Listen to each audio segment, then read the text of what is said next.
Hello friends. आज के इस वीडियो में हम बात करेंगे BSSC CGL 4 online form fill up 2025 आप कैसे कर सकते हैं। अगर आपको कोई भी किसी भी तरह की दिक्कत आ रही है फॉर्म को अप्लाई करने में, तो इस वीडियो में हम सभी जो भी प्रॉब्लम्स हैं उनके सॉल्यूशन के बारे में बात करने वाले हैं। यहाँ पर ध्यान रखिएगा 24/9/2025 इसके अप्लाई की लास्ट डेट है, तो इस डेट से पहले फॉर्म को अप्लाई ज़रूर कर लें। और अगर आप एलिजिबल हैं तो आप इसमें देखिए अप्लाई कर सकते हैं। कैसे अप्लाई करना है इसके बारे में हम बात करने वाले हैं। इससे रिलेटेड जानकारी आप इसकी ऑफिशियल वेबसाइट पर जाकर या वीडियो डिस्क्रिप्शन में jobrasa.com पर जाकर चेकआउट कर पाएंगे। लिंक मैंने वीडियो डिस्क्रिप्शन में और पिंड कमेंट में आपको दिया हुआ है, वहां पर जाकर डिटेल्स को चेक कर लें। आप एलिजिबल हैं, अप्लाई करना चाहते हैं, अप्लाई कर लें।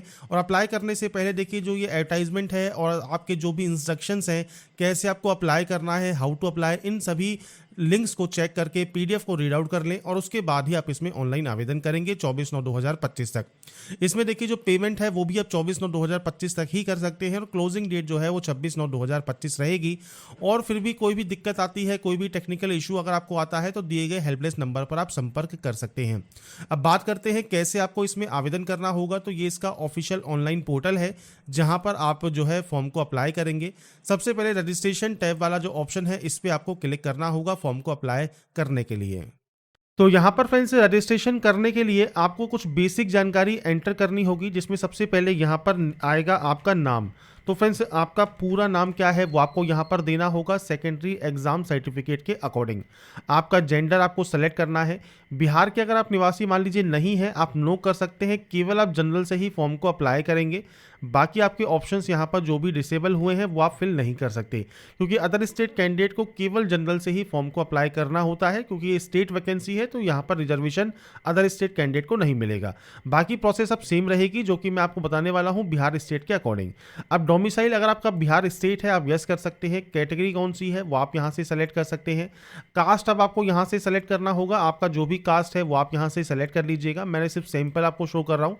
आपके अकॉर्डिंग आपकी जो एक्चुअल कैटेगरी और कास्ट है वो आपको सेलेक्ट करना है। इसके बाद अगर आप यहाँ पर मान लीजिए सेलेक्ट करते हैं BC कैटेगरी, तो BC कैटेगरी में आपसे पूछता है कि आप नॉन क्रीमी लेयर से बिलोंग करते हैं, तो आप यहाँ पर यस कर सकते हैं अगर आपके पास NCL का OBC सर्टिफिकेट है तो ये फ्रेंड्स आपकी कैटेगरी ऑप्शंस है। यहाँ से आपकी कास्ट आपको सेलेक्ट करनी होगी, वो आप यहाँ से सेलेक्ट कर सकते हैं।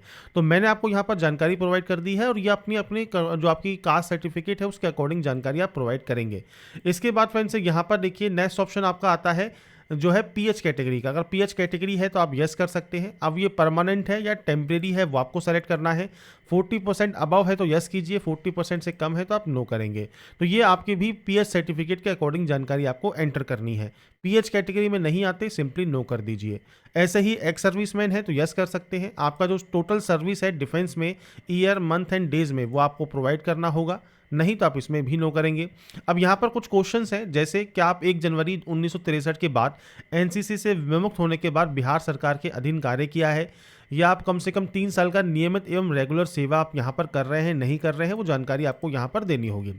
इसके बाद पूछता है number of attempt after Bihar government employee after date, आपको जो डेट दी गई है इसके बाद का। आपको फ्रेंड्स यहाँ पर है तो आप अटेम्प्ट दे सकते हैं, नहीं तो आप 0 की एंट्री कर देंगे। इसके बाद आपका मोबाइल नंबर एंटर कीजिएगा, आपकी मेल ID एंटर कीजिएगा। यहाँ से आपका डेट ऑफ बर्थ आपको सेलेक्ट करना है इस कैलेंडर के माध्यम से, तो अपना डेट ऑफ बर्थ आप सेलेक्ट कर लीजिएगा। और इसके बाद आपका एज क्राइटेरिया 1/8/2025 को काउंट होकर आ जाएगा। इसके बाद आप इस कैप्चर कोड को फिल करेंगे और सेव एंड कंटिन्यू कर देंगे। इसके बाद फ्रेंड्स आपका यहाँ पर देखिए जो रजिस्ट्रेशन है वो कंप्लीट हो जाएगा। रजिस्ट्रेशन कंप्लीट होने के बाद रजिस्ट्रेशन नंबर एंड पासवर्ड आपकी मेल ID पर और आपके मोबाइल पर आपको सेंड कर दिया जाएगा। तो यहाँ से रजिस्ट्रेशन नंबर एंड पासवर्ड डालकर आप सिंपली लॉगिन कर सकते हैं। अब देखिए फ्रेंड्स जैसे ही आप लॉगिन करते हैं आपका पर्सनल डिटेल सेक्शन यहाँ पर ओपन हो जाता है। अब आपको यहाँ पर कुछ बेसिक जानकारी एंटर करनी है, जिसमें सबसे पहले यहाँ पर होगा आपका फादर नेम। तो अपना फादर नेम आप यहाँ पर एंटर कीजिएगा। आपका मदर नेम आपको यहाँ पर एंटर करना है। Issue date of domicile certificate, तो आपका देखिए जो डोमिसाइल सर्टिफिकेट है उसका फ्रेंड्स इशू डेट आपको मेंशन करना होगा। आप इस कैलेंडर के माध्यम से वो सेलेक्ट कर सकते हैं। मैंने जैसे कहा मैं सिर्फ सैंपल आपको शो कर रहा हूँ, आपके अकॉर्डिंग आपकी एक्चुअल डाटा आपको देनी है।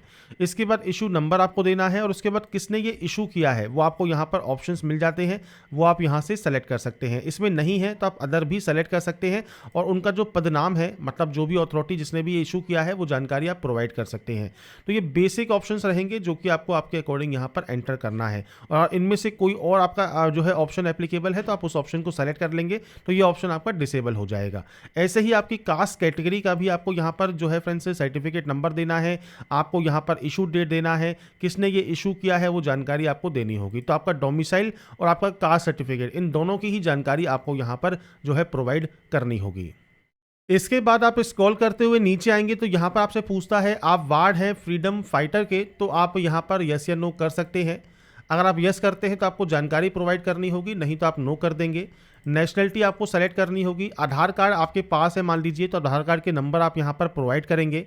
टाइप ऑफ आईडी प्रूफ में फ्रेंड्स आप यहाँ पर देखिए Aadhaar card, voter ID, driving licence, कोई भी ऑप्शन को सेलेक्ट करना चाहें वो आप कर सकते हैं, और सेम उसका दोबारा से नंबर आपको देना होगा। इसके बाद आता है आइडेंटिफिकेशन मार्क, मतलब जैसे कोई कट का निशान है, कोई मोल है, कोई बर्न का निशान है आपके चेहरे पर, हाथ पर, पैर पर, आप उसकी जानकारी दे सकते हैं। मान लीजिए नहीं है विजिबल तो आप यहाँ पर नो मार्क की एंट्री कर देंगे। आपको फ्रेंड्स यहाँ पर कोई एग्जाम वगैरह देने से फ्रेंड्स मना किया गया है, वंचित किया गया है, तो आप यहाँ पर यस या नो करेंगे। इसके बाद आता है एड्रेस। अब एड्रेस आपको आपके अकॉर्डिंग एंटर करना है, पूरा एड्रेस दीजिएगा। आपका विलेज या मोहल्ला कौन सा है, पुलिस स्टेशन कौन सा है, पोस्ट ऑफिस का नाम क्या है, स्टेट कौन सा है, डिस्ट्रिक्ट कौन सा है, पिन कोड क्या है, ये आपको देना होगा। अगर ये सेम है तो आप सेम पर क्लिक कर सकते हैं यहाँ पर, अगर ये अलग अलग है तो आप अलग अलग एंट्री करेंगे। एड्रेस आपको आपके अकॉर्डिंग एंटर करना है, और एड्रेस एंटर करने के बाद आपको यहाँ पर सबमिट का ऑप्शन मिलेगा, आप यहाँ से डाटा को सबमिट कर देंगे। इसके बाद फ्रेंड्स नेक्स्ट ऑप्शन पेमेंट का है, तो आप यहाँ पर पेमेंट गेटवे एसबीआई या आईसीआईसी कोई सी भी चूज कर सकते हैं। इसके बाद आपको प्रोसेस करना होगा ऑनलाइन पेमेंट करने के लिए। अब यहाँ पर फ्रेंड्स देखिए ऑप्शंस हैं आपके पेमेंट को कंफर्म करने के लिए, तो आपको यहाँ पर देखिए जो आपका पेमेंट है वो कंप्लीट करना है। अब यदि आप फ्रेंड्स कार्ड यूज़र हैं तो कार्ड सेलेक्ट कर सकते हैं, नेट बैंकिंग यूज़र है तो नेट बैंकिंग कर सकते हैं, यूपीआई से करना है तो यूपीआई क्यूआर कोड को सेलेक्ट करके पे नाउ पर क्लिक कीजिए। और इसके बाद फ्रेंड्स आप यहाँ पर देखिए जो आपका पेमेंट है वो आप इस क्यूआर कोड को स्कैन करके कंप्लीट कर सकते हैं। आपको फ्रेंड्स सिंपली इसे स्कैन करना है और उसके बाद पेमेंट को कंप्लीट कर लेना है। अब आपका फ्रेंड्स देखिए जो पेमेंट है जब वो कंप्लीट हो जाएगा पेमेंट प्रोसेस पे फ्रेंड्स आपको ये ग्रीन देखने को मिलेगा, और यहाँ पर ऑनलाइन पेमेंट सक्सेसफुली प्रोसीड आपको यहाँ पर देखने को मिलेगा। तो आपके जो देखिए जो स्टेप है दो आपके यहाँ पर कंप्लीट हो गए हैं। अब आगे के स्टेप आपको यहाँ पर कंप्लीट करने हैं। इसके बाद फ्रेंड्स आपका नेक्स्ट ऑप्शन क्वालिफिकेशन का रहता है। क्वालिफिकेशन में 10th 12th एंड डिग्री, इनमें फ्रेंड्स सबसे पहले आपको सब्जेक्ट की एंट्री करनी होगी। अब 10th में आप चाहें तो ऑल जनरल सब्जेक्ट्स लिख सकते हैं, बाकी आप यहाँ पर इस तरह से आपकी फ्रेंड्स सब्जेक्ट्स के जो नाम है वो आप यहाँ पर एंटर कर देंगे। आपको फ्रेंड्स ध्यान रखना है कोई भी स्पेशल कैरेक्टर कॉमा वगैरह आपको यूज़ नहीं करना है, आपको सिंपली आपका जो सब्जेक्ट नेम है वो लिखना है 10th में। ऐसे ही फ्रेंड्स आपकी जो 12th है उसमें भी आपकी जो सब्जेक्ट्स के नेम है वो आपको यहाँ पर देने होंगे। तो आपने जो भी सब्जेक्ट्स यहाँ पर पढ़ी हुई हैं वो आप यहाँ पर एंटर कर सकते हैं। तो ये फ्रेंड्स मैंने सिर्फ डाटा जो है वो केवल आपको यहाँ पर दिखाने के लिए फिल कर रहा हूँ। आपकी फ्रेंड्स जो भी एक्चुअल मार्कशीट में डिटेल्स हैं उसके अकॉर्डिंग आप एंटर करेंगे।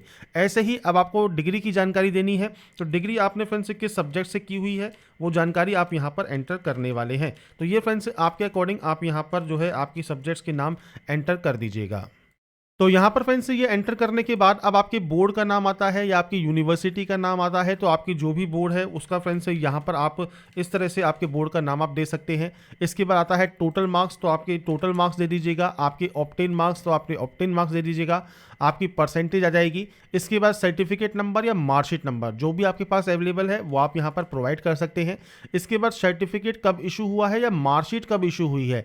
अब यहाँ पर फ्रेंड्स आपकी मार्कशीट पर या सर्टिफिकेट पर ये डेट मेंशन होती है, तो आपको इस कैलेंडर पर जाना है और उसके बाद यहाँ से आपकी जो भी डेट ऑफ सर्टिफिकेट इशू है वो आपको यहाँ पर प्रोवाइड करना होगा। तो यहाँ पर मैंने फ्रेंड्स सैंपल के तौर पर सेलेक्ट कर लिया है। आप जैसे यहाँ पर देख रहे होंगे आपका जो भी सर्टिफिकेट इशू डेट है वो आपको प्रोवाइड करना है। ऐसे ही 10+2 में भी आपको बोर्ड का नाम देना है, आपके टोटल नंबर्स कितने हैं वो आपको यहाँ पर देने होंगे, आपकी परसेंटेज आपकी आ जाएगी, सर्टिफिकेट नंबर या मार्कशीट नंबर आपको देना है और यहाँ पर इशू होने की डेट देनी है। ऐसे ही आपका फ्रेंड्स जो यूनिवर्सिटी है उसका नाम, आपके फ्रेंड्स यहाँ पर जो टोटल नंबर्स हैं और उसके बाद आपके यहाँ पर जो ऑप्टेन मार्क्स हैं वो आपको देने हैं, आपका सर्टिफिकेट नंबर देना है या मार्कशीट नंबर देना है और ये इशू डेट आपको देना होगा। ये आपको आपके सर्टिफिकेट के अकॉर्डिंग यहाँ पर आपकी मार्कशीट नंबर के अकॉर्डिंग आपको ये डाटा प्रोवाइड करना है और उसके बाद आप यहाँ से इसे सबमिट कर सकते हैं। इसके बाद फ्रेंड्स नेक्स्ट ऑप्शन आता है आपके फ्रेंड्स फोटोग्राफ अपलोड का, आपके इंग्लिश और हिंदी में सिग्नेचर अपलोड का। तो इसके लिए फ्रेंड्स आपको देखिए यहाँ पर गाइडलाइन भी दी गई है फोटोग्राफ के लिए। फ्रेंड्स सबसे पहले देखिए आपको नॉर्मल फोटो अपलोड करनी है, उसके अलावा आपको लाइव फोटो यहाँ पर अपलोड करनी होगी। तो अपलोड इमेजेस आप कैसे कर सकते हैं, तो इसके लिए फ्रेंड्स आपको यहाँ पर देखिए एनेक्सर ए दिया गया है। तो यहाँ पर देखिए आपकी लेटेस्ट फोटो होनी चाहिए, बैकग्राउंड जो है वाइट या लाइट कलर में होना चाहिए, और आपको फ्रेंड्स नीचे यहाँ पर सैंपल फोटोग्राफ भी दिए गए हैं जो कि आपको यहाँ पर इस तरह से अपलोड करने होंगे। नीचे फ्रेंड्स एनेक्सर बी है जिसमें आपसे कहा गया है सिग्नेचर अपलोड करने के लिए। तो यहाँ पर आपसे कहा गया है ब्लैक या डार्क ब्लू इंक पेन से आपको सिग्नेचर करना होगा। आपको यहाँ पर एक्सेप्टेबल सिग्नेचर भी दिए गए हैं। देखिए आप यहाँ पर देख रहे होंगे इस तरह के सिग्नेचर यहाँ पर अब जो है आपके वैलिड माने जाएंगे, इस तरह के सिग्नेचर आपके यहाँ पर वैलिड नहीं होंगे। तो सैंपल आप चेक कर सकते हैं, दोनों ही सैंपल्स आपको यहाँ पर देखने को मिल जाते हैं किस तरह की फोटो आपकी यहाँ पर एक्सेप्टेबल होगी। इसके बाद आप यहाँ पर ब्राउज पर क्लिक करेंगे, फाइल को सेलेक्ट करेंगे और आपकी फोटो सिग्नेचर अपलोड कर देंगे। तो यहाँ पर फ्रेंड्स देखिए जो आपके फोटोग्राफ सिग्नेचर हैं जब आपके ये अपलोड हो जाएंगे, इसके बाद आप यहाँ से डाटा को सबमिट कर सकते हैं। इसके बाद फ्रेंड्स यहाँ पर नेक्स्ट ऑप्शन आता है अपलोड लाइव फोटोग्राफ का। तो आपकी देखिए जो लाइव फोटो है वो आपको अपलोड करनी होगी। आपको यहाँ पर इंस्ट्रक्शंस दिए गए हैं, मैंने आपको ये स्टार्टिंग में भी शो कर दिए थे, एक्सेप्टेबल लाइव फोटोग्राफ। तो आपकी सैंपल फोटोग्राफ आपको यहाँ पर दी गई है। अब आपको यहाँ पर जब फोटोग्राफ आपकी अपलोड करनी है तो यहाँ पर देखिए आपका जो भी वेब कैमरा है उससे आपको परमिशन देनी होगी। तो आपको सिंपली जो है यहाँ पर अलाउ वाले ऑप्शन पर क्लिक करना है। आपका फ्रेंड्स यहाँ पर देखिए जो कैमरा है उसे आपको परमिशन यहाँ पर देने के बाद ये आपको यहाँ पर शो होता है। जब आपकी परमिशन यहाँ पर आ जाएगी आपको फ्रेंड्स आपकी लाइव फोटो यहाँ पर कैप्चर करने के बाद टेक फोटो पर क्लिक करना है, जिससे आपकी लाइव फोटो यहाँ पर कैप्चर हो जाएगी। जब आपकी लाइव फोटो यहाँ पर आ जाती है तो आपको सबमिट कर देना है। बस ये ध्यान रखिएगा जो लाइव फोटो आप यहाँ पर कैप्चर कर रहे हैं वो फ्रेंड्स यहाँ पर देखिए इस तरह की इमेज आपकी यहाँ पर होनी चाहिए। आपका बैकग्राउंड बिल्कुल क्लियर होना चाहिए, आपको स्ट्रेट देखना है, सामने देखना है, और उसके बाद आपकी लाइव फोटो आप कैप्चर कर सकते हैं। इसके बाद फ्रेंड्स जब आपकी लाइव फोटो यहाँ पर कैप्चर हो जाएगी, इसके बाद आपका फॉर्म यहाँ पर देखिए फाइनली सबमिट हो जाएगा। आप यहाँ से चाहें तो प्रिंट पेमेंट स्लिप ले सकते हैं। आपको यहाँ पर प्रिंट एप्लीकेशन स्लिप का ऑप्शन भी मिल जाएगा, मतलब आपके एप्लीकेशन फॉर्म के प्रिंट आउट का। तो यहाँ पर फ्रेंड्स देखिए जानकारी है बीएसएससी सीजीएल 4 फॉर्म फिलअप 2025 आप कैसे कर सकते हैं, उसके स्टेप बाय स्टेप प्रोसेस के बारे में मैंने आपको जानकारी प्रोवाइड कर दी है। बाकी की जानकारी आप इसकी ऑफिशियल वेबसाइट पर जाकर, साथ में फ्रेंड्स ध्यान रखिएगा जो भी ये इंस्ट्रक्शंस हैं इनको चेक जरूर कर लें, उसके बाद ही फॉर्म को अप्लाई करें और सबमिट करें। और अगर आपको लगता है कोई भी फ्रेंड्स क्यूरी है तो दिए गए हेल्पलेस नंबर पर आप संपर्क भी कर सकते हैं। तो यहाँ पर जो भी अपडेट मैंने आपको प्रोवाइड की है, अगर आपको ये पसंद आई है तो लाइक सब्सक्राइब जरूर कीजिएगा।